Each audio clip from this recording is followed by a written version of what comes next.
ഇന്ന് ഒരു സ്പെഷ്യൽ ഗസ്റ്റാണ്. പാട്ടുപാടില്ല അപ്പൊ അതിലാണോ ആകർഷണം ഉണ്ടായത്? എന്റെ സ്വഭാവം അത്ര നല്ല സ്വഭാവമായിരുന്നോ? കുടുംബജീവിതത്തിലേക്ക് നമ്മൾ തിരിച്ചൊന്ന് പോവുകയാണെങ്കിൽ എന്തുകൊണ്ട് അങ്ങനെ സംഭവിച്ചു? നിങ്ങൾ നമ്മളുടെ വേർപിരിയാൻ നമ്മുടെ പേഴ്സണൽ കാര്യങ്ങളിൽ മറ്റുള്ള ആൾക്കാർക്ക് നമ്മൾ തല കൊടുക്കും. നിങ്ങളുടെ ഇടയിൽ ഈഗോ ഉണ്ടായിരുന്നോ? എന്റെ ജീവിതത്തിൽ അല്ലെങ്കിൽ അവളുടെ ജീവിതത്തിൽ തടസ്സം ഉണ്ടാക്കാനായിട്ട് വേറെ ആൾക്ക് ഓപ്ഷൻ ഇല്ല. ഒരു പാകിസ്ഥാനുമായിട്ട് അജ്മൽ പ്രണയമായി, അതാണ് നിങ്ങളുടെ പ്രശ്നത്തിന് കാരണമെന്ന് ചൊല്ലുണ്ട്.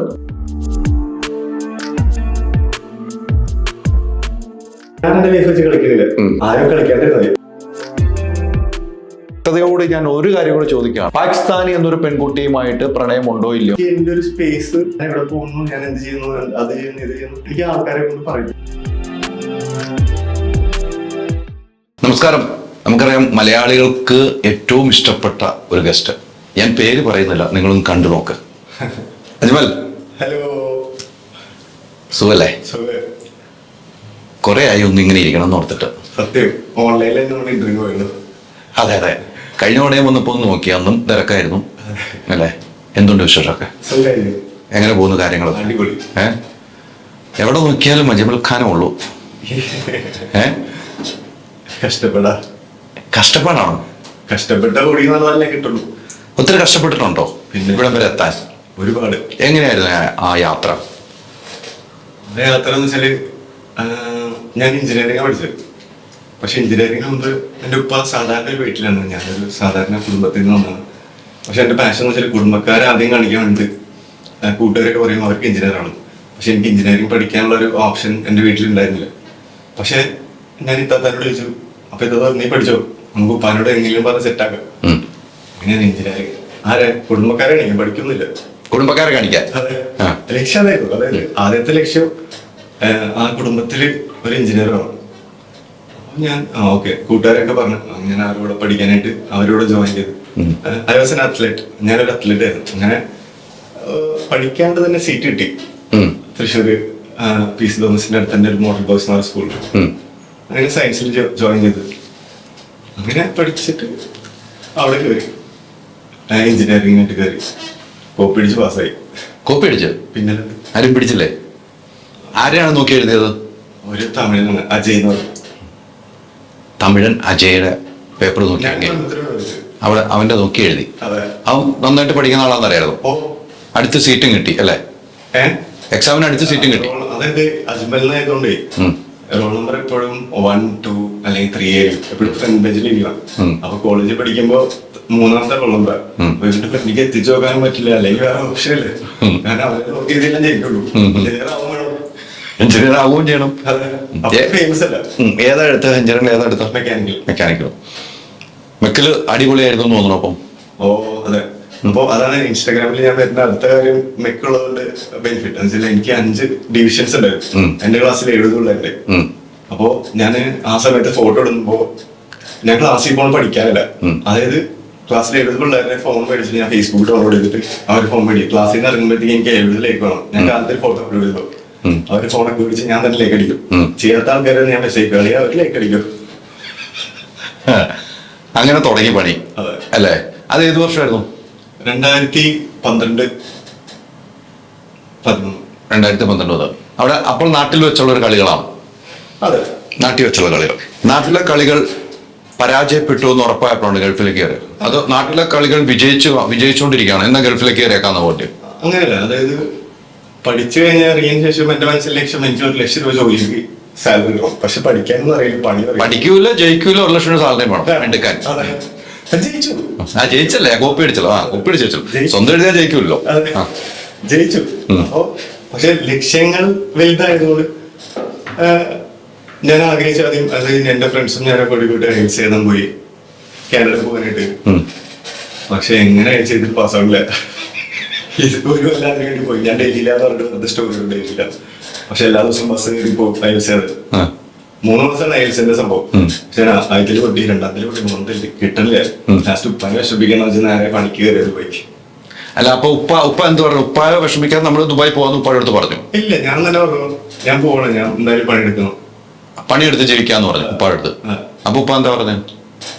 ആളെ എന്നെ സന്തോഷിപ്പിക്കാനാണ് പറയുന്നത്, എഞ്ചിനീയറിംഗ് വിട്ട്. അതെ. അപ്പൊ ആൾക്ക് ഹാപ്പി ആയി. അങ്ങനെ പണിയെടുക്കാൻ ദുബായിലേക്ക് അത് ഏത് വർഷം വരുന്നത്? 2014. 2014 ദുബായിലേക്ക് വരുന്നു. ദുബായിലേക്ക് വരുമ്പോൾ ലക്ഷ്യമുണ്ടാവും, ലക്ഷ്യബോധം ഉണ്ടല്ലോ. എന്തായിരുന്നു ആ ലക്ഷ്യം? അപ്പോഴും ഫോട്ടോ ഇടുക ലയിക്കുക എന്നായിരുന്നു ലക്ഷ്യം? അല്ല, അതൊക്കെ മാറി. അത് മാറി. കാശുണ്ടാക്കണം, വീട്ടുകാരെ നോക്കണം, അടിപൊളിയാവണം. പക്ഷെ പണിയെടുക്കാൻ കയറുമ്പോ മനസ്സിലായത് ഭയങ്കര പാടാണ്. അങ്ങനെ പണിയെടുക്കാൻ ഇരിക്കുമ്പോ ഞാൻ എല്ലാ ദിവസവും ദുബായ് ബ്ലോഗർ, ദുബായ് ഇൻഫ്ലുവൻസറിനൊക്കെ അടിച്ചോളൂ. അന്നേ ദുബായ് ഇൻഫ്ലുവൻസേഴ്സും ബ്ലോഗേഴ്സ് ഒക്കെ ഉണ്ട്. ഞാൻ എന്റെ ഫ്രണ്ടിന് ഞാൻ മെസ്സേജ്, അത് ഇപ്പൊ എന്റെ ഫ്രണ്ട്, അന്ന് ഫ്രണ്ട് ആയിരുന്നു. പണിയെടുത്തോണ്ടിരിക്കുമ്പോ ഞാൻ അവർക്ക് മെസ്സേജ്. അല്ല, ഇവിടെ വന്നിട്ട് എന്ത് പഠിക്കാൻ കയറി? ഞാൻ ലോജിസ്റ്റിക്സ് ഒരു കമ്പനിയിലായിരുന്നു. 2500 ദിവസം സാലറി. അപ്പൊ എന്റെ തടവെടുത്ത് തൊട്ടടുത്തായിരുന്നു, നടന്നു പോയാൽ മതി, ചിക്കന്ന് ഫുഡ് കഴിച്ച് കിടന്നുറങ്ങാൻ. പക്ഷെ എനിക്ക് പണിയെടുക്കാൻ പറ്റുന്നില്ല. അതായത് ഒരു സ്ഥലത്ത് ഇങ്ങനെ ഇരിക്കാൻ, ആൾക്കാർ തെളിയൊക്കെ, ആ സംഭവം പറ്റില്ല. അങ്ങനെ ഞാൻ ദുബായ് ബ്ലോഗറിനെ പറഞ്ഞിട്ട് എന്റെ ഒരു കൂട്ടുകാരി ഉണ്ടായിരുന്നു, അശ്വതി ബാലകൃഷ്ണൻ പറഞ്ഞിട്ട്, ബാംഗ്ലൂർ. അവിടെ എനിക്ക് ബ്ലോഗിങ്ങിനെ കുറിച്ചൊക്കെ പറഞ്ഞിട്ടുണ്ടായിരുന്നു ആ സമയത്ത്. അപ്പൊ ഞാൻ ഇവിടെ നിന്നിട്ട് ദുബായ് ബ്ലോഗറിനെ അടിച്ചു കൊടുത്തിട്ട് ഒരു ഇൻഫ്ലുവൻസറിന് മെസ്സേജ്. അപ്പൊ എനിക്ക് 700K ഫോളോവേഴ്സ് ഉണ്ട് അന്ന്. അപ്പൊ അവർക്ക് എന്തോ 20K 30K ഉണ്ട്. പക്ഷെ ദുബായിൽ വെൽ നോൺ ആണ്. ആ സമയത്ത് ഇൻഫ്ലുവൻസേഴ്സ് ഇല്ല ദുബായിൽ. അവർക്ക് മെസ്സേജ് ഞാൻ എനിക്ക് കൊളാബറേറ്റ് ചെയ്യാൻ കൂടെ. അപ്പൊ അവരെടുത്ത് പറഞ്ഞു ഓക്കെ നമുക്ക് എന്ന് മീറ്റ് ചെയ്യാം. അങ്ങനെ ഓഫീസ് കഴിയുമ്പോൾ 5 മണിയാകുമ്പോ കഴിയുമ്പോൾ ഞാൻ ഓടും അവരെ കാണാനായിട്ട്. അവരുടെ കൂടെ ഞാൻ ഓരോ റെസ്റ്റോറൻറ്റിൽ ദുബായിൽ ഓരോ PR-നെ മീറ്റ് ചെയ്ത് ഓരോ റെസ്റ്റോറൻറ്റ് പോയിട്ട് എനിക്ക് ഫോക്ക് പിടിക്കാൻ അറിയില്ല, ഇംഗ്ലീഷ് പറയാറില്ല. ഞാൻ അങ്ങനെ കാണുന്നിരിക്കും അവർ പറയണത് സത്യട്ടു. അപ്പൊ അവർ ഫോക്ക് പിടിക്കാൻ നോക്കിയിട്ട് ഞാൻ ഇങ്ങനെ ഇല്ലു കഴിക്കില്ല ചെല്ലു. അപ്പൊ ഇല്ല ഞാൻ കഴിക്കില്ല, നല്ല വിശപ്പുണ്ടാവും, പക്ഷെ ഫോക്ക് പിടിക്കാൻ അറിയില്ലോ, കാരണം അമ്മാതിരി ആൾക്കാർ 10 കഴിക്കണതാ. നോക്കി ഫോക്ക് പഠിക്കാൻ പഠിച്ച് ഇംഗ്ലീഷ് അവർ പറയുന്നത് എന്താണ് ഇവർ ചോദിക്കുന്നത് മനസ്സിലാക്കി സ്ലോലി അങ്ങനെ ഓഫീസിലൊക്കെ ഞാൻ നിർത്താണ്. എത്ര നാളിന് ശേഷം നിർത്താൻ തീരുമാനിച്ചു? 3 മാസം കൊള്ളല്ലേ? 3 മാസം സാലറി കൃത്യമായിട്ട് കിട്ടിയോ? കിട്ടി. സാലറി കിട്ടി, സേവ് ചെയ്ത് വീട്ടിൽ അയച്ച് അതിലൂടെ എന്റെ സന്തോഷങ്ങൾ ചെയ്ത്. അങ്ങനെ 3 മാസം കഴിയുമ്പോൾ ഓഫീസിൽ നിർത്തുവാന്ന് പറഞ്ഞു. അത് കഴിഞ്ഞിട്ട് നിർത്തി ഇറങ്ങി. പിന്നെ ഞാൻ കല്യാണം കഴിച്ചു. അല്ല, നിർത്തി ഇറങ്ങുമ്പോ ഇത്താക്കം ഉണ്ടല്ലോ ഇവിടെ. അല്ല, ഇത്താന്നുണ്ടല്ലോ സ്ഥലത്ത്. അപ്പൊ നിർത്തുവാന്ന് പറയുമ്പോ ഇത്ത. പിന്നെ ഇവിടെ ഉള്ളത് നമുക്ക് നമ്മള് നോക്കാൻ കല്യാണം കഴിഞ്ഞിട്ടാണ് നിർത്തുന്നത്. കല്യാണം കഴിയുമ്പോൾ നിർത്തണം. കാരണം ഞാൻ എഞ്ചിനീയറിംഗ് പഠിച്ചായിരുന്നു, എനിക്ക് എഞ്ചിനീയറിംഗിന്റെ വിസ ഇല്ല. അപ്പൊ ഞാൻ കല്യാണം കഴിക്കുന്ന എന്റെ വൈഫിന്റെ ഉപ്പാക്ക് എഞ്ചിനീയറിംഗ് ജോലിയുടെ എല്ലാ സംഭവങ്ങളും ഉള്ളത്. ഓബിയസ്ലി ഞാൻ കല്യാണം കഴിച്ചതിന് ശേഷം എനിക്ക് എഞ്ചിനീയറിംഗ് വിസ കിട്ടി. ഞാൻ എഞ്ചിനീയറിംഗ് ജോലി കയറി. എങ്ങനെ ഇനി ഞാൻ ശരിയാക്കി എഞ്ചിനീയറായിട്ട്. അപ്പോഴും കൂട്ടുകാർ വിളിച്ചു പറയാം എഞ്ചിനീയറായിട്ട് എഞ്ചിനീയറിംഗ് വിസ കിട്ടി. ഞാൻ പറഞ്ഞ വിളിച്ചു പറയും. അങ്ങനെ വിവാഹം ചെയ്യാൻ തീരുമാനിച്ചു? അങ്ങനെയല്ല, വിവാഹം ചെയ്തു. വിവാഹം ഇവിടെ വന്നതിന് ശേഷമാണോ നാട്ടിൽ വെച്ചിട്ട്? നാട്ടിൽ വെച്ചിട്ടാണ് ചെയ്യുന്നല്ലേ? അതെങ്ങനെയാണ് ആ വിവാഹത്തിലേക്ക് പോകുന്നത്? പ്രണയം. എത്ര നാളത്തെ പ്രണയമായിരുന്നു? എത്ര വർഷത്തെ പ്രണയം? 3 years. അത്രേ ഉള്ളൂ. കോളേജിൽ പോയതിനു ശേഷമുള്ള പ്രണയമാണോ? സ്കൂൾ തൊട്ടല്ല, കോളേജ് വെച്ച് കണ്ടല്ലോ അല്ലേ? കോളേജ് വെച്ച് കണ്ടല്ല, നമ്മൾ ചാടി നടക്കുമ്പോ കണ്ട് അല്ലേ? ആ കോളേജിലായിരുന്നോ പഠിച്ചിരുന്നത്? അല്ല, വേറെ കോളേജിലാണ്. അങ്ങനെ കണ്ട് പ്രണയം തുടങ്ങി. അത് നാട്ടിൽ വെച്ചിട്ട് വിവാഹം ചെയ്തു. ആ വിവാഹത്തിന് ശേഷമാണോ ഗൾഫിലേക്ക് വരുന്നത്? ജൂനിയേഴ്സിനെ വിളിച്ചിട്ട് ആർക്കിടെക്റ്റിൽ പിള്ളേരെ ഞാൻ പിടിച്ചെടുത്തു. പടം നൽകി, ഫോട്ടോ പടം നൽകി. അങ്ങനെ അവര് പടം വരച്ചു 5 മിനിറ്റ് 6 മിനിറ്റിൽ പടം വരച്ചു. ഞാൻ എന്നിട്ട് അടിയിൽ അച്ഛൻ സൈൻ ചെയ്യും. രണ്ടു കൊടുത്തു. പാട്ട് പാടുന്ന കൂട്ടാൻ വിളിക്കും, വാടാ എന്നിട്ട് പാട്ട് പാട്ട് വാട്സാപ്പിൽ പാട്ട് പാടിയിട്ട് അയച്ചു കൊടുക്കും. എനിക്ക് ഇല്ലാത്ത കഴിവുകളില്ല. പാട്ട് പാട്ടും ഡാൻസ് കളിക്കൂ, പടം കളിക്കൂ. ഭയങ്കര ചീറ്റ് ചെയ്തിട്ടാ കല്യാണം കഴിക്കണം? ഒരിക്കലല്ല. അല്ല, പാട്ട് പാടില്ല, പാടും, വരയ്ക്കരുത് വരയ്ക്കും ആ പ്രായത്തില്. അപ്പൊ അതിലാണോ ആകർഷണം ഉണ്ടായത്? അജ്മലിലേക്കുള്ള ആകർഷണം അത് എന്റെ സ്വഭാവം അത്ര നല്ല സ്വഭാവമായിരുന്നോ? എന്റെ അത്ര നല്ല സ്വഭാവമാണ് ഇപ്പോഴും. ഇപ്പോഴും എന്ന് പറഞ്ഞപ്പോ നേരത്തെ അല്ലായിരുന്നോ? അത് ഇപ്പോഴും എന്റെ നല്ല സ്വഭാവം എന്ന് പറഞ്ഞാൽ അല്ല, അത് സ്വഭാവം ഇഷ്ടപ്പെട്ടെന്ന് പറഞ്ഞല്ലോ. അപ്പൊ അതിന്റെ ഇടയ്ക്ക് വേറെ പ്രണയം ഉണ്ടായിരുന്നോ? ഇല്ലായിരുന്നു. അത് കല്യാണം കഴിച്ചു, ഇവിടെ വന്നു. ഇവിടെ വന്നപ്പോൾ പിന്നീട് 3 മാസം ജോലി ക്യാൻസൽ ചെയ്തിട്ട് അങ്ങ് ഇറങ്ങി. തുടക്കം എവിടെ നിന്നാണ്? ഇവിടെ തുടങ്ങിയിട്ട് നമ്മൾ ഒറ്റയ്ക്ക് വ്ലോഗ് ചെയ്യുന്ന എവിടെ നിന്നായിരുന്നു തുടക്കം? ഞാന് അബുദാബിയിൽ എനിക്ക് എഞ്ചിനീയറിംഗ് കിട്ടി. ബട്ട് ഞാൻ പറഞ്ഞില്ല, എനിക്കൊരു സ്ഥലത്തിരുന്ന് പണിയെടുക്കാനായിട്ട് അത് ചിലപ്പോൾ ഇതായിരിക്കാം. അങ്ങനെ ഞാൻ അവിടെ കൂടെ ഇറങ്ങി നേരെ ദുബായിലേക്ക് എത്തി അബുദാബിയിൽ നിന്ന്. അങ്ങനെ ഷംസുഖാണ് നമുക്കൊരു സ്പേസ് തന്നെ. ഷംസുഖ അറിയാം, നല്ല ഷംസുഖ. ഷംസുഖ വീട്ടിന്റെ ഒരു ഹൗസ് ഹൗസിൽ ഞാൻ അവളും കൂടി ജോയിൻ ചെയ്ത് താമസിക്കാൻ സ്റ്റാർട്ട് ചെയ്ത്. അങ്ങനെ ഞാനൊരു മീഡിയ കമ്പനിയിൽ ജോയിൻ ചെയ്ത്, ട്രൈഫീഡ് മീഡിയ എന്ന് പറഞ്ഞിട്ട്. അതാണ് ദുബായിൽ ഇപ്പൊ നമ്പർ 1 മീഡിയ കമ്പനി. അന്ന് 3 പേരുണ്ടായിരുന്നു, ഞാനും അതിന്റെ ഓണറും ഒരു ഫോട്ടോഗ്രാഫറും. കാലത്ത് 5 മണിക്ക് എണീറ്റ് ഞാൻ പോകും. അവിടെ എത്താൻ 9 മണിയാവും ജബലിലായിരുന്നു. തിരിച്ചെത്തുമ്പോ 8 മണിയാവും. അങ്ങനെ പിന്നെ അവിടെ നിന്ന് പഠിക്കുന്ന കാര്യങ്ങൾ I use to share with her. അത് ഇങ്ങനെ ചെയ്യണം, ഇങ്ങനെ ചെയ്യണം, ഇങ്ങനെ ചെയ്യണം, അത് പൊളിക്കണം. അത് നമ്മുടെ മനസ്സിലൊരു ലക്ഷ്യം ഉണ്ടായിരുന്നുള്ളൂ. ഒരാളെയും ബുദ്ധിമുട്ടിക്കാണ്ട് നമുക്ക് ചെയ്യാൻ പറ്റുന്ന കാര്യങ്ങൾ നമുക്ക് ചെയ്യാം. ഉറപ്പാണ്. അപ്പൊ വൈഫിനെയും ഇതിലേക്ക് അങ്ങ് ഇറക്കി നമ്മള്. വൈഫിന് താല്പര്യം ഉണ്ടായിരുന്നോ? വൈഫിനെ ഇറക്കി. എന്നിട്ട് പിന്നെ ഒരുമിച്ചുള്ള യാത്രയായിരുന്നു.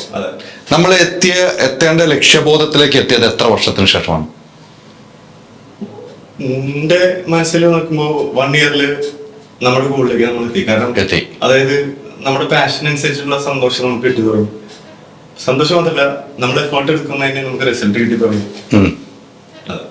കിട്ടി തുടങ്ങി. ഈ കുടുംബജീവിതത്തിലേക്ക് നമ്മൾ തിരിച്ചൊന്ന് പോവുകയാണെങ്കിൽ, പ്രണയിച്ച് കല്യാണം കഴിച്ചു അല്ലേ?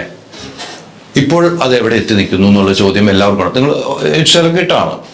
എന്തുകൊണ്ട് അങ്ങനെ സംഭവിച്ചു? നിങ്ങൾ തമ്മിലുള്ള വേർപിരിയൽ അതൊരു പേഴ്സണൽ കാര്യമാണ്. പിന്നെ ഞാനിപ്പോൾ ഒക്കെ കണ്ടിട്ടുണ്ടാവും, നമ്മളിപ്പോ ഇന്നലെ പൈസക്കാളെ നിങ്ങൾ ഒരുമിച്ച് ഞാൻ കണ്ടു. ഞാൻ ഒരുമിച്ച് കണ്ട് ഞാൻ സംസാരിക്കാൻ നമ്മുടെ ഫ്രണ്ട്സാണ്. ഇപ്പോൾ അവൾക്ക് എന്തെങ്കിലും ആവശ്യമുണ്ടെങ്കിൽ വിളിക്കും, ഞാൻ പറഞ്ഞു കൊടുക്കും. എനിക്ക് എന്തെങ്കിലും ആവശ്യമുണ്ടെങ്കിൽ ഞാൻ അവളോട് ചോദിക്കും, അവൾ പറഞ്ഞുതരും. എങ്കിലും ഇതിനു മുമ്പ് ഒരു സംഭവം ഉണ്ടായി അല്ലെ? ഞാനന്ന് കോവിഡ് സമയത്ത് നമ്മുടെ ഉമർക്കാടെ ഒരു ആൽബം ഷൂട്ടിന്റെ റിലീസ്, ആ സമയത്ത് നിങ്ങൾ പിരിഞ്ഞു എന്നുള്ള വാർത്തകൾ ഭയങ്കരമായിട്ട് വന്നിരുന്നു. പിരിഞ്ഞു. അപ്പൊ ഞാനത് വിശ്വസിക്കാൻ തയ്യാറായില്ല. അന്ന് ഞാൻ നിങ്ങളെ രണ്ടുപേരും വിളിച്ചിട്ട് ലൈവിൽ കൊണ്ടുപോകും. ഞാൻ വർക്ക് ചെയ്യുന്ന ചാനലിലേക്ക് ലൈവിൽ കൊണ്ടുപോകും. നിങ്ങൾ രണ്ടുപേരും ഒരു കാറിന്റെ അകത്തിരുത്തി ഞാൻ ലൈവ് പ്രേക്ഷകർക്ക് കാണിച്ചു. ഒത്തിരി പ്രേക്ഷകർ അത്ഭുതത്തോടുകൂടി കണ്ടു. ഇവിടെ നിന്നാണ് ദുബായിലുള്ള പിരിഞ്ഞു എന്ന് പറഞ്ഞു. അത് ഞാൻ കാണിച്ചു. പിന്നീട് നിങ്ങൾ പിരിഞ്ഞു എന്ന് പറയുമ്പോൾ ഞാൻ അപ്പോഴും വിശ്വസിക്കാൻ എനിക്ക് മനസ്സുകൊണ്ട് പറ്റില്ല. നിങ്ങൾ അങ്ങനെ പാടില്ല എന്ന് വിശ്വസിക്കുന്ന ഒരാളാണ്. ഇവിടെ ഈ തവണ ദുബായിൽ വന്നപ്പോൾ നിങ്ങൾ ചേർന്ന് നിൽക്കുന്ന ഞാൻ കണ്ടു. എനിക്ക് സന്തോഷമായി. നിങ്ങൾ ചേർന്ന് നിൽക്കുന്ന ഞാൻ കണ്ടു. എന്താ പറയുക, ഞാൻ നാട്ടിൽ നിന്ന് വന്നിട്ട് ഇവിടെ വന്നിട്ട് ഞാൻ ഒരുപാട് ആൾക്കാരെ കണ്ടു, ഒരുപാട് കാര്യങ്ങളുണ്ട്. അവിടെ ആയിരുന്നു ഒരുപാട് കാര്യങ്ങളുണ്ട്. അപ്പൊ ലൈഫില് നാട്ടിൽ ഞാൻ നിന്നിരുന്നെങ്കിൽ എനിക്ക് ഒരുപാട് ചിന്തിക്കേണ്ടി വന്നെ. ഡിവോഴ്സ് അത് പ്രോബ്ലമാണ്, ഇത് പ്രോബ്ലമാണ്. പക്ഷെ എനിക്ക് പ്രോബ്ലം ഇല്ല, അവൾക്ക് പ്രോബ്ലം ഇല്ല. പക്ഷെ സിറ്റുവേഷൻസ് ചില സമയത്ത് ഒരു കാര്യങ്ങളും നടക്കില്ല. അപ്പൊ നമ്മുടെ പേഴ്സണൽ കാര്യങ്ങളിൽ മറ്റുള്ള ആൾക്കാർക്ക് നമ്മൾ തല കൊടുക്കും. നിങ്ങളുടെ ഇടയിൽ ഈഗോ ഉണ്ടായിരുന്നോ? ഒരിക്കലുമില്ല. ഞാൻ എപ്പോഴും ഫുൾ പോസിറ്റീവിൽ അവൾക്ക് എപ്പോഴും സഹായിച്ചിട്ടേ ഉള്ളൂ. അവളെ തന്നെ ഈഗോ ഓർക്കുന്നുണ്ട്? ഒരിക്കലും. എന്തുകൊണ്ടത് വേണ്ട എന്ന് ഒറ്റ തീരുമാനമായിരുന്നു വേണ്ട, അല്ലെങ്കിൽ കുറെ ദിവസങ്ങളിൽ തീരുമാനിച്ച് ഉറപ്പിച്ചതായിരുന്നു? അതായത് ഒരു വ്യക്തിക്ക് എപ്പോഴും സന്തോഷമായിട്ടിരിക്കണം. ഞാൻ അങ്ങനെ വിചാരിക്കുന്ന ഒരാളാണ്. ഞാൻ കാരണം ഇപ്പൊ ചേട്ടനൊരു ബുദ്ധിമുട്ടുണ്ടാവുകയാണെന്ന് ഞാൻ മനസ്സിലാക്കുകയാണെങ്കിൽ ഞാൻ ഒഴിഞ്ഞു മാറും. അങ്ങനെയാണ് സംഭവിച്ചാണ്. പക്ഷെ അവിടെയും പിന്നീട് ചിന്തിച്ചില്ലേ നമ്മള്? ചിന്തിച്ചിട്ട് കാര്യമില്ല. ഒറ്റ ലൈഫിലുള്ളൂ. ബന്ധങ്ങൾ എന്ന് പറഞ്ഞാൽ ഇപ്പോഴും അടിപൊളിയായിട്ടിരിക്കണം. അത് തല്ലുകൂടി അങ്ങനെ ഇങ്ങനെ ആക്കിയിട്ട് ജീവിച്ചിട്ട് കാര്യം. ഉപ്പൊക്കെ എന്ത് പറഞ്ഞു? എന്റെ ഉപ്പയും ഞാൻ പറഞ്ഞ കേൾക്കും. കാരണം വെച്ചാൽ ഞാൻ അവരെ പൊന്നുപോലെ നോക്കണം. ഞാൻ അവരൊരു കാര്യത്തിലും വിഷമിച്ചിട്ടില്ല. മോന്റെ സന്തോഷത്തിന്റെ കൂടെയാണ് ഉപ്പായും പോയി. മോനൊരു സങ്കടം വന്നാൽ ഇപ്പം ഭാര്യ വേണ്ടാന്ന് വെച്ചാലും ഉപ്പായും പോയി നമ്മളോട് കൂടുതൽ. അവള് ഭയങ്കര ഇഷ്ടമാണ് അവർക്ക് ഇപ്പോഴും.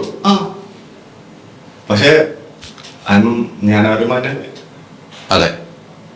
പക്ഷെ അതിനുശേഷവും നിങ്ങൾ കാണുമ്പോൾ സംസാരിക്കുന്നൊക്കെ പറയുമ്പോഴും അവിടെ ഒരു പ്രസക്തമായ ആൾക്കാർക്കാണ് പ്രശ്നം. എനിക്ക് അവർക്കും പ്രശ്നമില്ല. അതില്ല, അതാണ്. അതെ അതെ. ചോദിക്കുമ്പോഴും അതിന്റെ ഉത്തരം കിട്ടാനായിട്ട് ഇരിക്കുന്ന ആൾക്കാർക്കാണ് പ്രശ്നം. എനിക്കവർക്കും പ്രശ്നമില്ല. പിന്നെ ആൾക്കാർക്ക് പ്രശ്നം ഉണ്ടെങ്കിൽ അതെന്റെ പ്രശ്നമല്ല. അത് സമൂഹം അങ്ങനെയാണ്. സമൂഹം അങ്ങനെ ആയിരിക്കില്ല. അതായത് ആൾക്കാർക്ക് വേണ്ടത് എപ്പോഴും, ഞാൻ എക്സാമ്പിൾ പറയാം, ഒരു മറ്റുള്ള ആൾക്കാരുടെ ജീവിതത്തിൽ പ്രശ്നങ്ങൾ തേടി അതിൽ കൂടെ അത് വെറുതെ ഒരു പണിയില്ലാണ്ട് ഇരിക്കുമ്പോ ഇനിയിപ്പോ എന്താ പ്രശ്നം, ഇന്ന പ്രശ്നം ഇത്, അത് കാണുമ്പോഴേ കമന്റ് അടിക്കുന്നു ചോദിക്കുന്നൊക്കെ. ഇവര് കാലത്ത് എണീക്കുമ്പോൾ അത് മറന്നുപോകും. ഇവർക്ക് അതല്ല പ്രശ്നം. അവരെന്തൊക്കെയോ ചെയ്തുകൊണ്ടിരിക്കുക. അതിന്റെ ഇടയിൽ നമ്മുടെ അടുത്ത് എന്തെങ്കിലും 2-3 ചോദ്യം ചോദിച്ചാല് അത് എന്റെ പ്രശ്നമല്ല, അത് അവരുടെ പ്രശ്നങ്ങളാണ്. അതവർ ചെയ്തോട്ടെ. അതിന്റെ ഉത്തരം കൊടുക്കാൻ എനിക്ക് സമയമില്ല. നിങ്ങളുടെ ഇടയിൽ ഈ വേർപിരിയലിന് എന്തെങ്കിലും തടസ്സമുണ്ടായിരുന്നു? നിങ്ങളുടെ ഇടയിൽ ഒരു തടസ്സമുണ്ടായിരുന്നു? നിങ്ങൾ വേർപിരിയാൻ ഇപ്പം അജ്മൽ തീരുമാനിച്ചു, ജുമാനെ സംഭവിച്ചു, അങ്ങനെയാണ് നിങ്ങൾ വേർപിരിയുന്നത്. എന്റെ ഇടയിൽ എന്തെങ്കിലും ഒരു തടസ്സം നിന്നിരുന്നോ ആരെങ്കിലും? എന്റെ ജീവിതം എൻ്റെ ജീവിതത്തിൽ അല്ലെങ്കിൽ അവളുടെ ജീവിതത്തിൽ തടസ്സമുണ്ടാക്കാനായിട്ട് വേറെ ആൾക്ക് ഓപ്ഷൻ ഇല്ല. കാരണം എൻ്റെ ജീവിതം അവളുടെ ജീവിതം, എൻ്റെ ഡിസിഷൻ അവളുടെ ഡിസിഷൻ. വീണ്ടും കൂട്ടി യോജിപ്പിക്കാൻ ആരെങ്കിലും ശ്രമിച്ചോ? ഒരുപാട് ആൾക്കാർ. അതിൽ പേരെടുത്ത് പറയാവുന്ന ഏറ്റവും ആത്മാർത്ഥമായി സ്നേഹിച്ച ഒരാളുടെ പേര് പറയാൻ പറ്റുമോ? ദാനിൽ ഷീറ. എന്താണ് അത്രയും ആത്മാർത്ഥത കാണിക്കാൻ? എൻ്റെ കൂടെ 13 കൊല്ലായി. അപ്പം അത് അവനെ എങ്ങനെ പറഞ്ഞ് ബോധ്യപ്പെടുത്തി? ഞാൻ ബോധ്യപ്പെടുത്തിയില്ല. ഞാൻ പറഞ്ഞു, അതായത് ഓരോ ആൾക്കാരുടെ പേഴ്സണൽ ലൈഫിലേക്ക് എനിക്ക് ഒരാളെ കുറിച്ച് പറയണ്ട. അവൾ സ്ട്രഗിൾ ചെയ്തത് അവൾക്കറിയാം, ഞാൻ സ്ട്രഗിൾ ചെയ്ത് എനിക്കറിയാം. അത് എനിക്ക് എൻ്റെ കൂട്ടുകാരോട് പറഞ്ഞിട്ട് എനിക്ക് ബോധ്യപ്പെടുത്താനായില്ല. മനസ്സിലായോ ഞാൻ ഉദ്ദേശിച്ചത്? മനസ്സിലായി. I am happy. അങ്ങനെയാണ്. നിങ്ങളെ കൈ പിടിച്ച് കൊണ്ട് വീട്ടിൽ താമസിച്ച നല്ലൊരു ഷംസുക്ക ഇടപെട്ടിരുന്നു. ഓ, ഷംസുക്ക എന്ത് പറഞ്ഞു? ആ, പക്ഷെ ഞാൻ ആൻസർ ചെയ്യാറില്ല. അപ്പോ നമ്മള് ഇപ്പൊ ഇക്ക തന്നെ എൻ്റെ അടുത്ത് 3 വട്ടം ഒരു കാര്യം ചോദിച്ചിട്ട് ഞാൻ അതിന് 3 വട്ടം ഉത്തരം തന്നില്ലെങ്കിൽ മനസ്സിലാവും എനിക്ക് അതിൽ താല്പര്യമില്ല. തീർച്ചയായിട്ടും. അപ്പോ അത് വിട്ടുപോകും.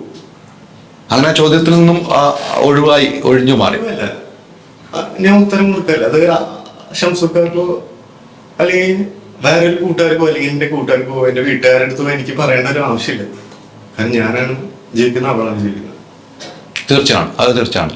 അതിൻ്റെ ഇടയിൽ വേറെ സംഭാഷണം കേട്ടു. ചോദിക്കുമ്പോൾ അജ്മലിൽ വേറൊരു പ്രണയമുണ്ട്. എനിക്ക് വരുന്നില്ല, കുറെ ഉണ്ടായിരുന്നു. അല്ല, ഇപ്പോൾ ഒരു പ്രണയമുണ്ട്. ചോദിച്ചറിവ് ഞാൻ ചോദിക്കണമല്ലോ, പ്രഷറെടുത്ത് ചോദിക്കാമല്ലോ, വേണമെങ്കിൽ പറയാമില്ലേ. ഒരു പാകിസ്ഥാനിയുമായിട്ട് അജ്മൽ പ്രണയമായി. അതാണ് നിങ്ങളുടെ പ്രശ്നത്തിന് കാരണമെന്ന് ഒരു ചൊല്ലുണ്ട്. അതല്ല ചൊല്ല്. ഞാൻ കല്യാണം കഴിച്ചൊന്നുമില്ല, നിങ്ങൾക്കൊരു പ്രണയമുണ്ട്. അതാണ് ജുമാനിയുമായിട്ട് തെറ്റുപിരിയാനുള്ള കാരണമെന്ന് പറയും ആളുകൾ. പറയുന്നു എന്ന് എനിക്കറിയില്ല, ഞാൻ ചോദിച്ചിട്ടില്ല, എപ്പോഴാണ് ചോദിക്കുന്നത്. അതിലെന്തെങ്കിലും അർത്ഥമുണ്ടോ?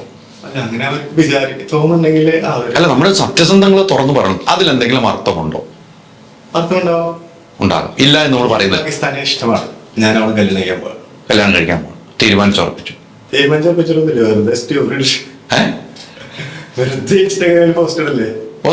പോസ്റ്റ് ഇട്ടിട്ടുണ്ട്. പക്ഷെ ഇതിൽ സത്യം ഉണ്ടോ എന്നാണ് എന്റെ ചോദ്യം. നമ്മുടെ ലൈഫ് വെച്ചാണ് നമ്മൾ കളിക്കുന്നത് അല്ലേ? ഞാൻ എന്റെ ലൈഫ് വെച്ച് കളിക്കുന്നില്ല, ആരും കളിക്കാണ്ടിരുന്നത്.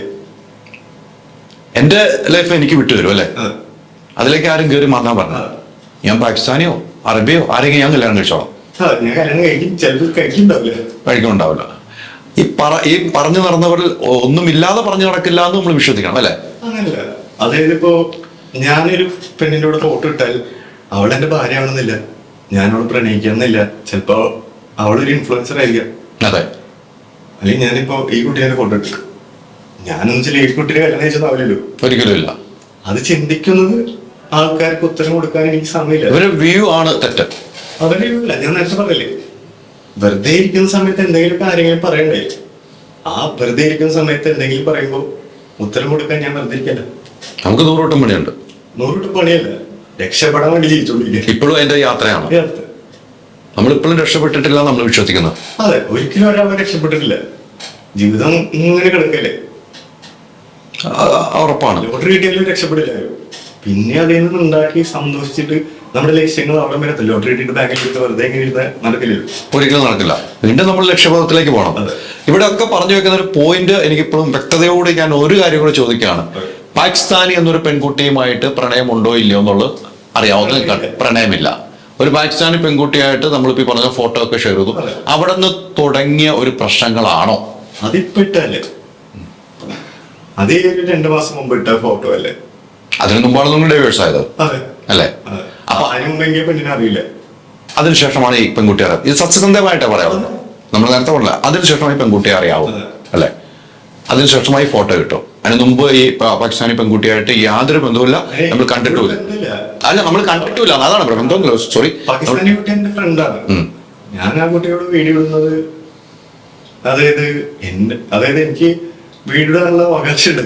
തീർച്ചയായിട്ടും. ഞാൻ പെൺപിള്ളേരോട് സ്വാഭാവികം എന്താ പറയാ, മലയാളം സ്വാഭാവികമായിട്ട് നമ്മൾ വീഡിയോ ഇടാറില്ല. പക്ഷെ ആ കുട്ടീനായിട്ട് ഞാൻ ഇടുമ്പോ അതങ്ങനെ എടുത്തു. എന്നാ പിന്നെ അങ്ങനെ ആവട്ടെ.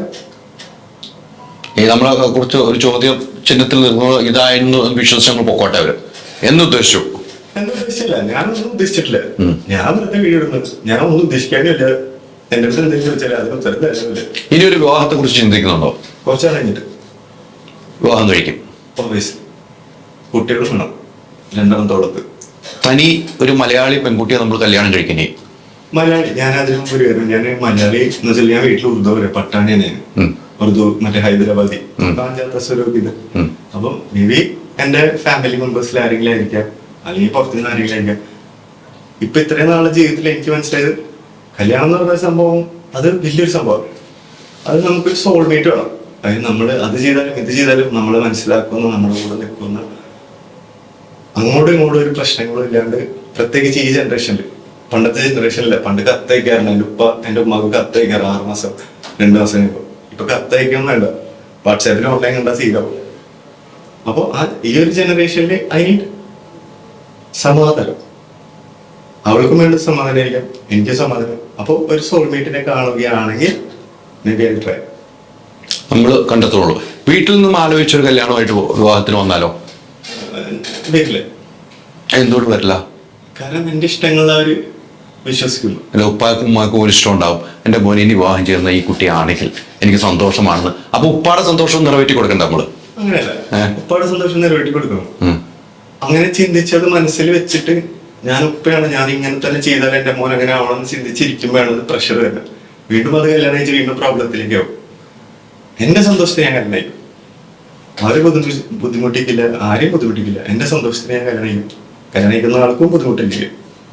ഇനി ജീവിതത്തിൽ നമ്മളൊരു കല്യാണം കഴിക്കാൻ കുറച്ചും കൂടെ കഴിഞ്ഞതിന് ശേഷമാണ് കല്യാണത്തിലേക്ക് പോകുന്നുള്ളൂ. 2 തോളത്തും ഇടാനുള്ള 2 കുട്ടികളും വേണം, ഉപ്പാനെയും ഉമ്മാനെയും നോക്കണം. നമ്മുടെ ജീവിതത്തിലെ ഏറ്റവും വലിയ ലക്ഷ്യം ഉപ്പാനെ ഉമ്മാനെ നോക്കുന്ന ഒരാളായിരിക്കണം. സത്യം. ആ ലക്ഷ്യബോധം വലുതാണ് കേട്ടോ. നമ്മളെല്ലാം വിശ്വസിക്കുന്ന ഉമ്മയുടെ കാൽപാദത്തിനടിയിലാണ് സ്വർഗം, അല്ലെ? അവരുടെ പ്രവർത്തനം ഉണ്ടായിരിക്കും. അതെ, ഒരുപാട് ബ്ലെസ്സിങ് കിട്ടിയത് കൃത്യമാണ്. അവർക്കും ഈ പറഞ്ഞ എല്ലാവർക്കും അതിൽ വിശ്വാസം ഉണ്ടെങ്കിൽ എല്ലാം നല്ലത് വരുമോ? നമ്മൾ വിശ്വാസം ഇല്ലാതെ പോയി കഴിഞ്ഞാൽ നല്ലത് വരില്ല. നമ്മൾ ചിന്താഗതി നന്നായിരിക്കണം, അല്ലെ? പുറത്ത് കാണുന്ന സംസാരം, അകത്തുള്ള മനസ്സും ഒന്നാണെങ്കിൽ നമ്മൾ രക്ഷപ്പെടും. പുറത്ത് വേറൊന്നും ഉള്ളിലെ മനസ്സും വേറെ ആണെങ്കിൽ നമ്മൾ രക്ഷപ്പെടില്ല. ഒരാളെ കാണിച്ച് നമുക്ക് ബോധ്യപ്പെട്ട് ജീവിക്കാൻ പറ്റില്ല. നമ്മൾ ആൾക്കാരെ ബോധ്യപ്പെടുത്താനായിട്ട് ജീവിക്കരുത്, നമുക്ക് വേണ്ടി ജീവിക്കാം. അതായത് ഇപ്പൊ ചേട്ടൻ അല്ല ഇക്ക ഇപ്പൊ ചെയ്യുന്ന ഇന്റർവ്യൂ എടുക്കും, ഇക്കയുടെ ഫാമിലിനെ സർവൈവ് വെച്ചിട്ട് രക്ഷിക്കാൻ വേണ്ടി ചെയ്യുന്ന ഒരു കാര്യങ്ങൾ തീർച്ചയായിട്ടും. അതേപോലെ തന്നെ പക്ഷെ ഇക്കയുടെ ലൈഫിലുള്ള ഇമ്പോർട്ടന്റ് കാര്യങ്ങൾ പുറത്തുള്ള ആൾക്കാരുടെ അടുത്ത് ഉത്തരം പറയാൻ ആരുമില്ല. അത് പറയേണ്ട വീട്ടില്ല, 100% അതിന്റെ ഉള്ളിലാണ്. അതിന്റെ ഉള്ളില് അതിന്റെ പുറത്തേക്കുള്ള ആൾക്കാർ ഇങ്ങനെയാണെന്ന് ജഡ്ജ് ചെയ്തിട്ട് ഞാൻ ഇങ്ങനെയാണെന്ന് പറഞ്ഞിട്ട് കാര്യമില്ല. എന്റെ വീട്ടുകാർക്ക് അറിഞ്ഞാൽ മതി ഞാൻ എന്താണ്, അല്ലെങ്കിൽ എന്റെ കൂട്ടുകാർക്ക്, അല്ലെങ്കിൽ ഞാൻ എന്റെ സർക്കിളിൽ എന്നെ സറൗണ്ട് ചെയ്യുന്ന ആൾക്കാർ ആണ് അറിയേണ്ടത് ഞാൻ എന്താന്നുള്ളത്. പുറത്തുള്ള ആൾക്കാർ ഇനിയിപ്പോ ഞാൻ ഫോട്ടോ ഇടുമ്പോൾ എന്നെ ജഡ്ജ് ചെയ്യുന്നത് അതെന്റെ പ്രശ്നമല്ല. അഹങ്കാരി എന്ന് പറഞ്ഞിട്ടുണ്ടോ ആരെങ്കിലും?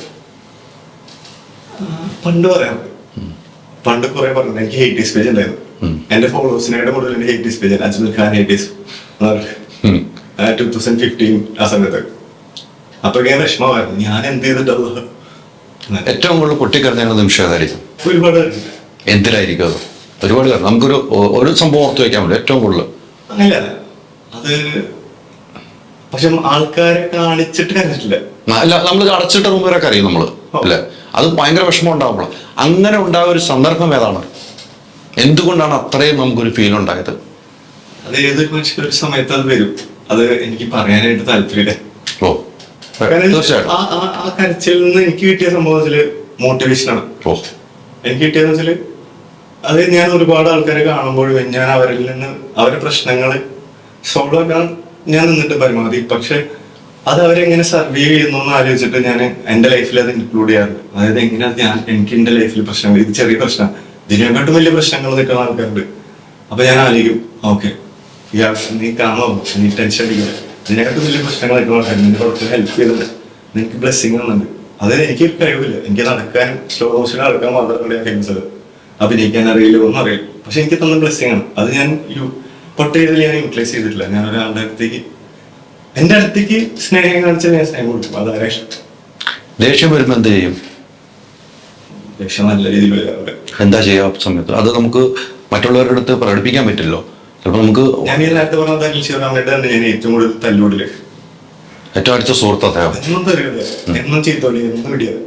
പക്ഷെ 5 മിനിറ്റ് ഉണ്ടാവുള്ളത്. ഞാൻ അവരോട് പറയാറുണ്ട്, അല്ല അവനും അറിയാതെ Yeah. വേറെ ആയിരുന്നു എനിക്ക് ഫ്രസ്ട്രേഷൻ തീർക്കാൻ പറ്റാറില്ല. കാരണം അവര് വിചാരിക്കും ഇവനെന്താ എങ്ങനെയാണ്. കാരണം എല്ലാവരും എന്നെ ഒരു കാര്യത്തിൽ കണ്ടുവച്ചിരിക്കില്ല. എല്ലാ മനുഷ്യന്മാർക്കും ഉണ്ടാവും വിഷമങ്ങൾ, പ്രശ്നങ്ങൾ, ദേഷ്യങ്ങൾ, സന്തോഷങ്ങൾ. അത് നമ്മൾ ഇപ്പൊ ഞാൻ ഇവരോട് കാണിച്ചാല് അവൻ വിചാരി ഒരു ദിവസത്തെ എന്റെ ദേഷ്യത്തിൽ അവൻ എന്നെ ജഡ്ജ് ചെയ്യും. പക്ഷെ 13 കൊല്ലമായിട്ട് എന്റെ ദേഷ്യത്തിൽ അവൻ എന്നെ ജഡ്ജ് ചെയ്യില്ല. അവനെന്നെ അറിയാം. അത് കൃത്യമാണ്.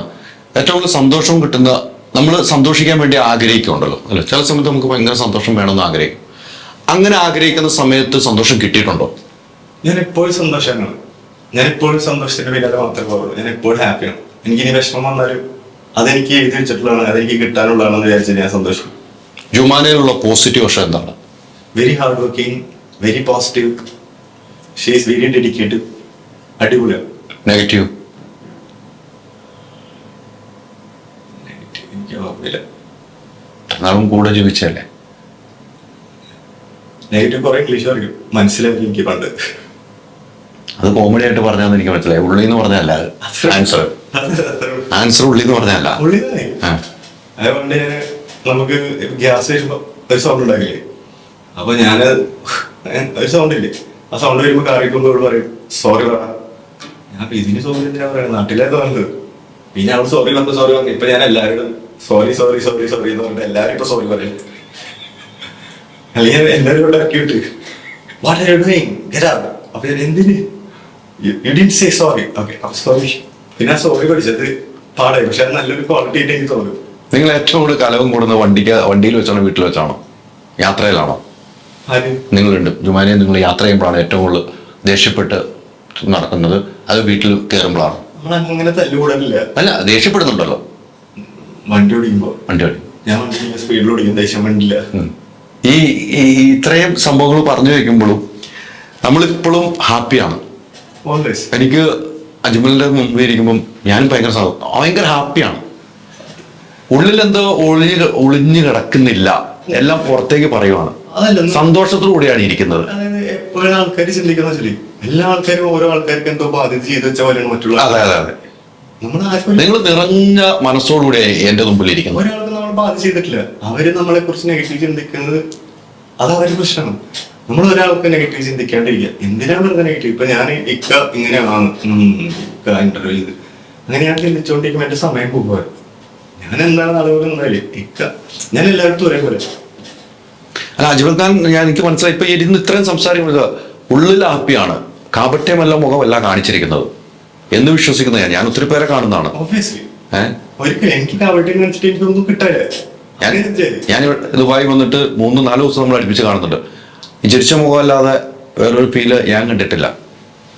ഉറങ്ങി എഴുന്നേക്കാൻ താമസക്കാരനല്ലേ, രാവിലെ എഴുന്നേക്കില്ല. അതുകൊണ്ടാണ് ഇവിടെ ജോലി നിർത്തേണ്ടി വന്നത്.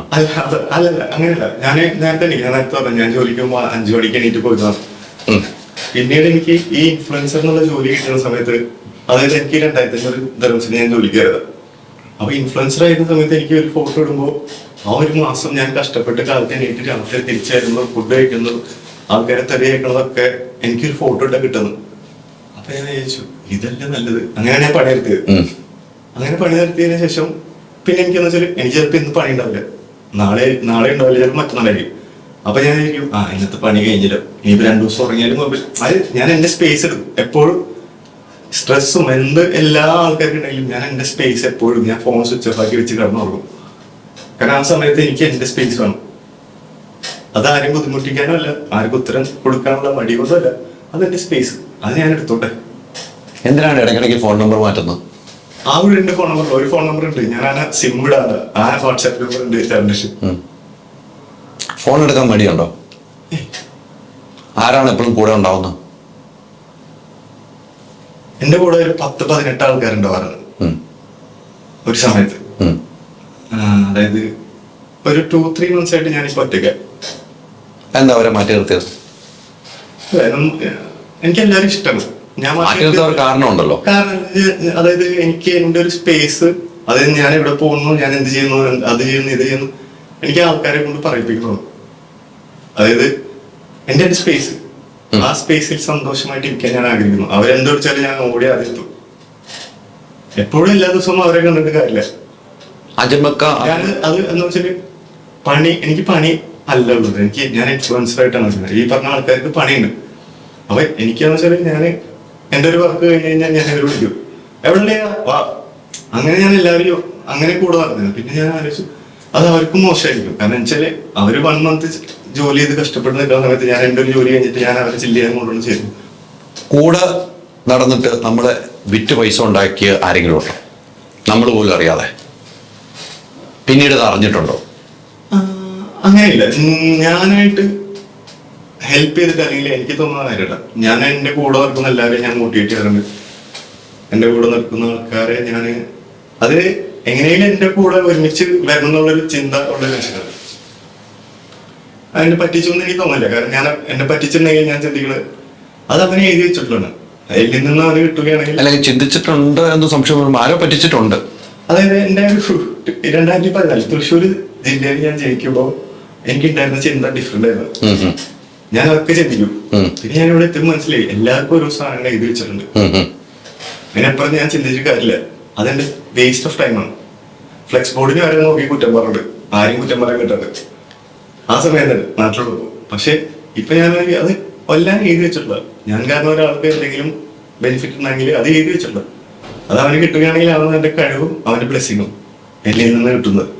അല്ലാണ്ട് ഞാനത് അവനെന്നെ പറ്റിച്ചല്ലോ ഇങ്ങനെ ആലോചിച്ചത് എന്റെ സമയം പോകും. അത് അവന് കിട്ടുള്ളൂ, അത് കിട്ടും, അവനെ തന്നെ കിട്ടുള്ളൂ, എനിക്ക് കിട്ടില്ല. ആദ്യം സ്വന്തമാക്കിയ വാഹനം ഏതാണ്? ആദ്യം സ്വന്തമാക്കിയത് അതേ നാട്ടിലെ എന്റെ ഉപ്പ എനിക്ക് മേടിച്ചത് ഒരു സൈറൻ സൈക്കിളോ 2 ഇൻഡിക്കേറ്ററുള്ളൂ. അത് കഴിഞ്ഞിട്ട് ഞാൻ ഇവിടെ വന്നിട്ട് അവളെ കല്യാണം കഴിച്ചതിന് ശേഷം എനിക്ക് കിട്ടിയ ഒരു ഓടിക്യൂസ് വൈഫിന്റെ വീട്ടിൽ നിന്നിട്ടാണ് ശ്രീധരമായിട്ട് വാങ്ങി. ഞാൻ വാങ്ങിച്ചിട്ടൊന്നുമില്ല, അത് അവൾക്ക് വരേണ്ടി വരും. ശ്രീധരമായി വാങ്ങിയത് ക്യാപ്ഷൻ എടുത്തിട്ട് ഓടിക്കാർ ശ്രീധരമായി വാങ്ങി. ആ ഓടിക്കാർ തിരിച്ചു കൊടുത്തോ? അത് തിരിച്ചെടുത്തു. എപ്പോ കൊടുത്തു? ഞാൻ വീട്ടിൽ നിന്ന് ഇറങ്ങുമ്പോൾ തിരിച്ചു കൊടുത്ത്. വ്യവസായ അതൊക്കെ കൊടുത്തു, അത് അവിടെ കിടന്നോട്ടെ. ഓക്കെ, ഓടിക്കാറിലേക്ക് അടുത്ത പോരെ. നമ്മൾ സ്വന്തമായിട്ട് വാങ്ങി. ഞാൻ സ്വന്തമായിട്ട് മേടിച്ച ഒരു പോർഷെ കാറാണ്. അത് നല്ല കുഴപ്പമില്ലാണ്ട് പോകണം. നല്ല കത്തി. അതുകൊണ്ടാണ് ഫൈസലിക്കാടെ പരിപാടിക്ക് വരാൻ പറ്റൂ. നല്ല കണ്ണേറുണ്ട്, കെട്ടിക്കൊണ്ടിരിക്കുന്നുണ്ട്. അതൊക്കെ ഏറ്റെടുത്ത് ചിരിച്ചോണ്ടിരിക്കും. അതിലൊക്കെ വിശ്വാസമുണ്ടോ? വിശ്വാസമില്ല, പക്ഷെ യെസ്, എന്തോ ഒരു എനർജി ഉണ്ട് അവിടെ. ഉണ്ട്. അപ്പം സ്വന്തമാക്കിയ കാറ് ഇനി നമുക്ക് വാങ്ങണമെന്ന് തോന്നിയ മനസ്സിലാഗ്രഹമുള്ള വാഹനം എന്തായിരിക്കും? വാഹനത്തോട് കമ്പം ഉണ്ടോ? അതായത് വാഹനത്തിനോട് ഒബ്വിയസ്ലി എല്ലാവർക്കും കമ്പുണ്ടാവും. അതായത് കമ്പമല്ല, എനിക്കത് സ്വപ്നങ്ങളാണ്. അതായത് നാട്ടിൽ ചെറുപ്പം മുതലേ ഞാൻ വന്നിരുന്ന വഴിയിൽ ഞാൻ ദൂരെ നിന്ന് കാണുന്ന വണ്ടികൾ എനിക്കത് ആഗ്രഹമാണ്, അതെന്റെ സ്വപ്നമാണ്. അപ്പൊ എനിക്ക് ഇനി കാശാലും കിട്ടുകയാണെങ്കിൽ എനിക്ക് ഇഷ്ടമുള്ള എല്ലാ വണ്ടികളെയും വഴി. അതാണ് ഒരു പ്രോഗ്രാം. ഇപ്പം ഒരു ഷോപ്പിൽ പോയി നമ്മളൊരു ബ്ലോഗ് ചെയ്തു, എത്ര രൂപയാണ് വാങ്ങുന്നത്? ഇപ്പോൾ അത് രഹസ്യമായിരിക്കും, എങ്കിലും ഒന്ന് പരസ്യമാക്കുവാണെങ്കിൽ നമുക്കിനി ആളുകൾ ചോദിക്കുമ്പോൾ പറയാമല്ലോ, അതിന് നമുക്ക് ഇത്ര രൂപ കൊടുത്താലേ വരുള്ളൂ എന്ന് പറയാമല്ലോ. ഞാൻ പേഴ്സണലായിട്ട് പറഞ്ഞുതരാം. തെറ്റില്ലാതെ കിട്ടും. ഫ്രീ ആയിട്ട് ചെയ്യാറുണ്ടോ? ചേർന്ന് ഫ്രീ ആയിട്ട് ചെയ്യാനുള്ള മൈൻഡ് എങ്ങനെയാണ് വരുന്നത്? അത് അവര് നമ്മുടെ കൂട്ടുകാരായിരിക്കും. നമ്മുടെ അടുത്ത് പറഞ്ഞാൽ അവര് ചിലപ്പോ ആദ്യമായിട്ട് അവരുടെ സേവിങ്സ് ഒക്കെ സേവ് ചെയ്ത് വെച്ചിട്ട് ചെയ്യുന്നൊരു സ്ഥാപനമായിരിക്കും. ഞാൻ പോയി എന്ന് പറഞ്ഞിട്ട് അവർക്കൊരു മാറ്റം ഉണ്ടാകാൻ പോകുന്നില്ല. പക്ഷെ അവരുടെ ഒരു സന്തോഷത്തിന് ഞാൻ പോകും. ചെയ്തോളൂ. ഫ്രണ്ട്സ് അല്ലെ? ഏറ്റവും കൂടുതൽ തുക പറയാം, ഏറ്റവും കൂടുതൽ പൈസ കിട്ടിയ ഞങ്ങള് എന്നാണ് ഏറ്റവും കൂടുതൽ ബ്രാൻഡ് ചെയ്തത്? ഞാനവിടെ ദുബായ് ടൂറിസ്റ്റിന്റെ ബ്രാൻഡ് അംബാസിഡർ ഷാറുഖ് ഖാനാണ്. പക്ഷെ ദുബായ് ടൂറിസ്റ്റിന്റെ കാറ്റഗറീസ് ഉണ്ട്, അതായത് BSS അങ്ങനത്തെ സംഭവങ്ങൾ. അതിൽ ഞാനുള്ള ബ്രാൻഡ് അംബാസിഡർ ആയിരുന്നു വണ്ടികളിൽ. അതിന് കിട്ടിയായിരുന്നു ഏറ്റവും വലിയത്. നിങ്ങൾ ഞാനൊരു ബോക്സിങ്ങിന് പോയി, അത് പറഞ്ഞു പോയി. അതായത് ഇവിടെ റാഷിദ് ദല്ലാസ എന്ന് പറഞ്ഞിട്ട് ഒരാളുണ്ട്. ഇവിടുത്തെ റാഷിദ് അറിയോ? റാഷിദ് ഇല്ല, എനിക്ക് ഡ്രൈവിംഗ് സ്കൂൾ എന്നൊക്കെ പറഞ്ഞിട്ട് ഇവിടുത്തെ ഒരു റിച്ചസ്റ്റ് മാൻ ഉണ്ട്. ആളുടെ മോനാണ് റിച്ചസ്റ്റ് കിഡ് ഇൻ ദുബായ് എന്നൊക്കെ പറഞ്ഞിട്ട്. ആളുടെ കൂടെ ഞാനൊരു ബോക്സിംഗ് ഫൈറ്റിന് വേണ്ടി. അതാണ് എനിക്ക് ഏറ്റവും കൂടുതൽ ആ ബോക്സിംഗ് അറിയായിരുന്നോ? ഇല്ല, ഞാൻ കോച്ചിങ്ങിന് പോയി വന്നത്. നമ്മൾ എന്തും ചെയ്യാൻ തയ്യാറാ, പിന്നെ അല്ലെ? എന്തും ചെയ്യാൻ തയ്യാറാ. നിങ്ങൾ രണ്ടായി പിരിഞ്ഞ ശേഷം നിങ്ങൾ ഒരുമിച്ച് ഒരു വീഡിയോ കുറിച്ച് ചെയ്തിട്ടില്ലല്ലോ? അതെന്ന് വെച്ചാല് അതായത് എന്റെ മനസ്സിലുള്ളതും അവളുടെ മനസ്സിലുള്ളതും എനിക്കും അവൾക്കും അറിയുന്നതാണ്. മൂന്നാമതൊരു വ്യക്തി നമ്മളെ കുറിച്ച് സംസാരിക്കുന്നത് അൺവാണ്ടഡ് കാര്യങ്ങളാണ്. നമ്മൾ ജീവിച്ചിരിക്കുന്നത് സോഷ്യൽ മീഡിയ, എന്റെ bread and butter social media ആണ്. വേറൊരു വ്യക്തി വന്നിട്ട് എൻ്റെ അടുത്ത് എന്നോട് ആവശ്യമില്ലാത്ത ചോദ്യം ചോദിക്കാനായിട്ട് ഞാനൊരു അവസരം ഒരുക്കിയില്ല. ഞാൻ അവളോട് പറഞ്ഞത് നിങ്ങൾ രണ്ടുപേരും വീഡിയോ ഇട്ടല്ലോ, അതെന്താ വീഡിയോ നിങ്ങൾ ഇട്ടത്, നിങ്ങൾ എന്താ ഫോട്ടോ ഇട്ട്, അങ്ങനെ കുടുംബക്കാർ ചോദിക്കും, നാട്ടുകാർ ചോദിക്കും, അവർ ചോദിക്കും. നമുക്ക് എല്ലാവർക്കും വീട്ടുകാരുണ്ട്, അവൾക്കും വീട്ടുകാരുടെ ഉണ്ട് തീർച്ചയായിട്ടും. അതായത് ഈ സോഷ്യൽ മീഡിയയിലെ ആൾക്കാരിൽ ഉപരി നമുക്ക് കിട്ടുന്നത് എൻ്റെ ഉപ്പാടെ ബ്രദേഴ്സ് ഉണ്ടാവും, സിസ്റ്റേഴ്സ് ഉണ്ടാവും, ഉമ്മയുടെ ബ്രദേഴ്സ് ഉണ്ടാവും, സിസ്റ്റേഴ്സ് ഉണ്ടാവും. ഞാൻ എന്നെ അല്ല ആലോചിക്കണം, ഞാൻ അവരെ ആലോചിക്കണം. അവർക്ക് കിട്ടുന്ന ചോദ്യങ്ങളും ഉത്തരങ്ങളും എനിക്ക് ചിലപ്പോൾ പറയാൻ പറ്റുമായിരിക്കും ഈ ജനറേഷനിൽ, പക്ഷെ അവരത് ഫേസ് ചെയ്യണം. ആ ഒരു സാധനം ഞാൻ കൊടുക്കാണ്ടിരിക്കുക. കൊടുക്കാതിരിക്കുന്നതാണല്ലേ. ഈ ഇപ്പം ലീഗലായിട്ട് ഡിവേഴ്സ് കഴിഞ്ഞോ? ആ പള്ളിയിലൊക്കെ പള്ളിയിലും പള്ളിയിൽ കഴിഞ്ഞിട്ടില്ല. പള്ളിയിലാണ് എന്താ പള്ളിയിലെ താമസം ഉണ്ടോ? അതാണോ? താമസമല്ല, എനിക്കറിയില്ല എന്താ നമ്മള് പോയിട്ടില്ല. പോയിട്ടില്ല. അല്ല പള്ളിയിൽ വെച്ചാൽ നിക്കാഹൊക്കെ നടന്നത് നാട്ടി അത് നാട്ടിൽ പോയിട്ടില്ല. അതിനുശേഷം നാട്ടിൽ പോയിട്ടില്ല. നാട്ടിൽ പോയിട്ട് പക്ഷേ അവളെ എത്തിയില്ല, അവള് പോകുമ്പോ ഞാൻ എത്തില്ല. അതുകൊണ്ട് അങ്ങനെ സംഭവമല്ല. മറ്റ് വേറെ 2 കാര്യങ്ങൾ ചോദിച്ച് നമുക്ക് അവസാനിപ്പിക്കാം. നേരത്തെ പറഞ്ഞു അഭിനയത്തിന്റെ കാര്യം പറഞ്ഞു. അഭിനയത്തിനുള്ള കമ്പം എങ്ങനെയാണ്? എനിക്ക് അഭിനയിക്കാൻ ശരിക്കും കോൺഫിഡൻസ് ഇല്ല. ചിലപ്പോൾ അറിയാമായിരിക്കാം, പക്ഷെ കോൺഫിഡൻസ് ഇല്ല. എനിക്ക് കുറച്ച് ആൾക്കാരോടെ നിന്ന് കഴിഞ്ഞിട്ടുണ്ടെങ്കിൽ എനിക്ക് മറ്റേ എന്താ പറയാ ഇരുന്നാണോ സംഭവം വരും. പക്ഷെ ഞാനൊരു പടത്തിൽ അഭിനയിച്ചു സൗകര്യങ്ങളൂടെ, അയൽവാസി എന്ന് പറഞ്ഞിട്ട്. അതിനകത്തുണ്ടായിരുന്നല്ലോ. അപ്പൊ എനിക്ക് തോന്നി ഞാൻ കൂടുതൽ ഇതിനെ കുറിച്ച് പഠിക്കണം. അതായത് എനിക്ക് ഇതിനെ കുറിച്ച് അറിയില്ല. കാരണം അതിലുള്ള ആൾക്കാരൊക്കെ ഞാൻ അന്ന് ആ മൂവിയുടെ സമയത്ത് പോകുമ്പോഴും ഇപ്പൊ അമേരിക്കയുടെ കൂടെ നടക്കുമ്പോഴൊക്കെ അതിന്റെ എഫേർട്ടും അവർ ചെയ്യുന്ന ഹാർഡ് വർക്കൊക്കെ ഒരുപാടാണ്. ഞാനിപ്പോ ചെയ്യുന്ന സോഷ്യൽ മീഡിയ അല്ല, അത്രയും പൊട്ടൻഷ്യലും അത്രയും ടാലന്റും അത്രയും ഹാർഡ് വർക്ക് ആയിട്ട് അതില് പാഷനേറ്റ് ആയിട്ട് ഇരിക്കണം. എനിക്ക് പാഷനേറ്റ് ആയിട്ട് ഞാൻ അതിലേക്ക് പോയി കഴിഞ്ഞാല് എന്റെ വീട്ടുകാര് ചില സമയത്ത് പട്ടിണി പോകുമ്പോൾ അതുകൊണ്ട് എനിക്ക് സമയം കിട്ടിയിട്ടില്ല. കാരണം വെച്ചാൽ എനിക്ക് അഭിനയം പഠിക്കാൻ പോകണമെന്ന് ആഗ്രഹമുണ്ട്, അതെനിക്ക് അറിയും. കാരണം അതിലേക്ക് കയറി കിട്ടി കഴിഞ്ഞാൽ എന്തൊരു അടിപൊളിയല്ലേ. അല്ല ഇപ്പൊ കിട്ടുന്ന വരുമാനം എല്ലാം ഇത് വെച്ചിട്ടുള്ള എനിക്ക് ഈ പരിപാടി ഇരിക്കാൻ നല്ലത്. അല്ല ഇപ്പൊ കിട്ടുന്ന വരുമാനം അഭിനയത്തിന് പോകുമ്പോ കിട്ടില്ല, ദുബായിൽ കിട്ടുന്ന വരുമാനമൊന്നും കിട്ടില്ല. പക്ഷെ എന്നാലും ഒരു പാഷനല്ലേ. അതാണ് ഇപ്പൊ കിട്ടുന്ന അത്ര അല്ല ഇപ്പൊ കിട്ടുന്ന സുഖമായ ജീവിതം കൂടെയാണ്. അത് വെയിലത്ത് ഇറങ്ങിയിരിക്കണ ഷൂട്ടിന് അതൊന്നും പ്രശ്നമില്ല. ഷൂട്ടിപ്പോ പോകുമ്പോൾ ഞാനിവിടെ വെയിലത്ത് ഓടിയിട്ട് പണി തന്നു കഴിഞ്ഞാൽ അപ്പൊ റോട്ടിലിട്ട് ഓടാനും എന്തിനും റെഡിയാ. പണി കഴിയുന്നവരെ നമ്മൾ അവിടെ ജോലിക്കാരനായി മാറുവാണ് അല്ലേ. ഈ ജോലിക്കാരനായി മാറുമ്പോൾ ഇപ്പൊ നേരത്തെ പറഞ്ഞപ്പോ എന്റെ കൂടെ കുറെ ആളുകളുണ്ടായിരുന്നു ഒരുമിച്ച്. ഇപ്പൊ ഒരാളെ കൊണ്ട് നടക്കണില്ല എന്ന് പറഞ്ഞു. ഒറ്റയ്ക്കെല്ലാം മാനേജ് ചെയ്യാൻ പറ്റുമോ? ഒരു സമയം അതുപോലെ വിളിച്ചാൽ ചിലപ്പോൾ ഫോൺ കിട്ടില്ല, ചിലപ്പോൾ ഷൂട്ടിലായിരിക്കും, അപ്പോൾ ചിലപ്പോൾ ഒരു വർക്ക് പോകും. അപ്പോൾ ഒരാൾ ഫോൺ എടുക്കാനെങ്കിലും വേണ്ടേ?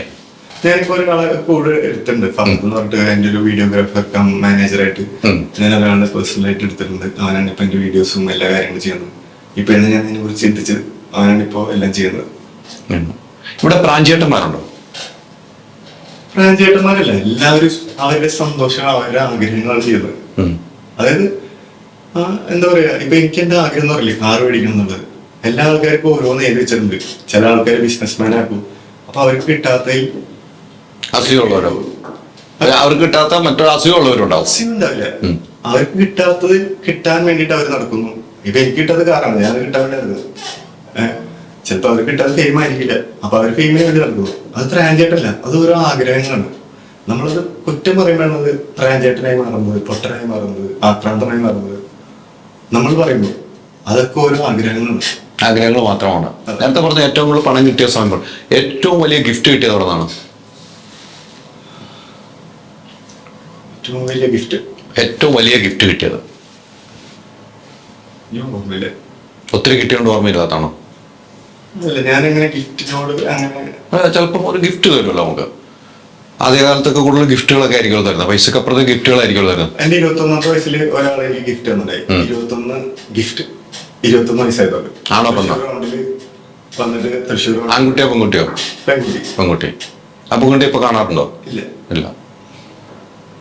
അത് കല്യാണം കഴിച്ചപ്പോൾ വൈഫിന്റെ അടുത്ത് പറഞ്ഞോ എനിക്ക് നമ്മൾ തൃശ്ശൂർ റൗണ്ടിൽ വന്നിട്ട് 21 ഗിഫ്റ്റ് തന്നു? 21 ഗിഫ്റ്റ് ഇപ്പോഴും സൂക്ഷിച്ചു വെച്ചിട്ടുണ്ടോ അതിലെന്തെങ്കിലും? ഇല്ല, അതൊക്കെ പോയി. ഒത്തിരി സന്തോഷം.